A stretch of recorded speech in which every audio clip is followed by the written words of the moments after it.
when we say the word Sphinx, we're actually speaking the ancient Egyptian language, because Sphinx is a corruption through Greek of the ancient Egyptian phrase Sheshep Ankh. And Sheshep Ankh means living image, living image. But the question is, whose living image does the Sphinx represent? Egyptologists think they know the answer to this question.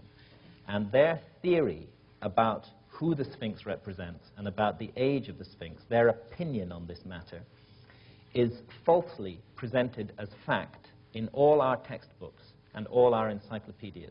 You look up the Sphinx of Egypt in the Encyclopedia Britannica or any other text of that nature, and you'll be told, without any question mark over the matter, that it was built by the pharaoh Khafre in his own image in around 2500 BC. And yet, the Great Sphinx, like the pyramids, is an entirely anonymous monument. And since it's carved from raw stone, we have no objective way of dating it.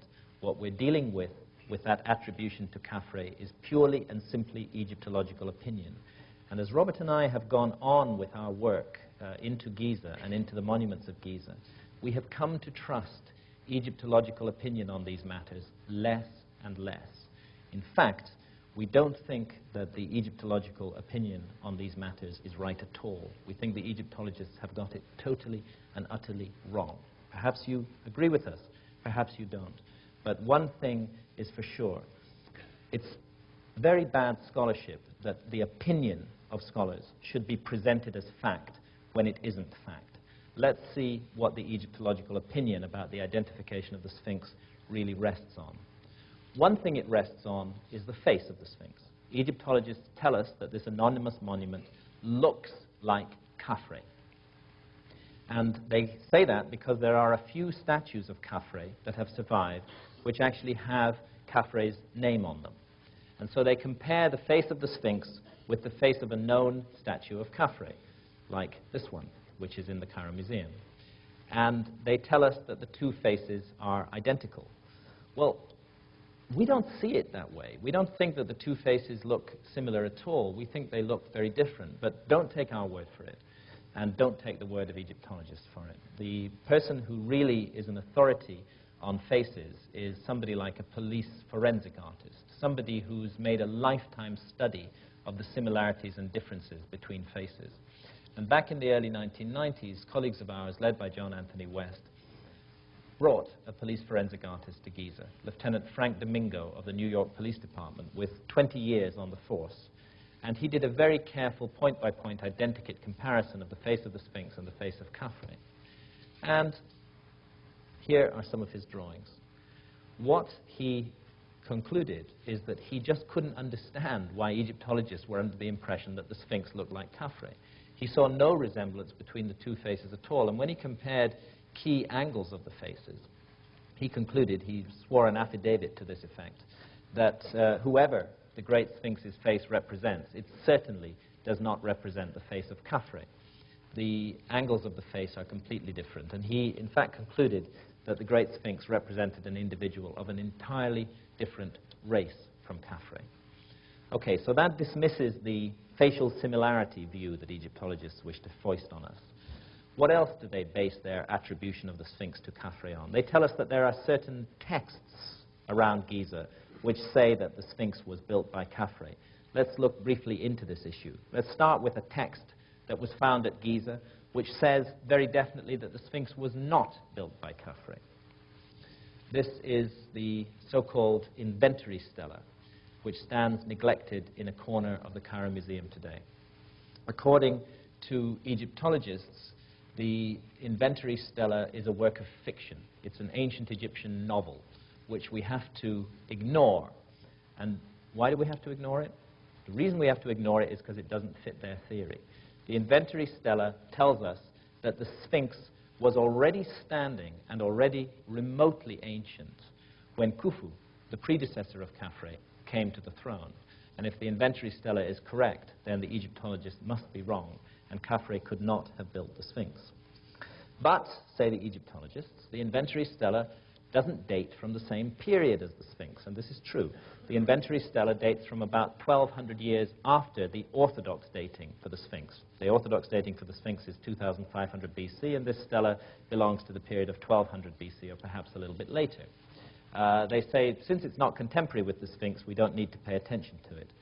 But yet, with that amazing double standard for which Egyptologists are the world leaders, they base their attribution of the Sphinx to Khafra on another piece of text, which also is not contemporary with the Sphinx, and in which, in fact, dates from the same period as the inventory stela.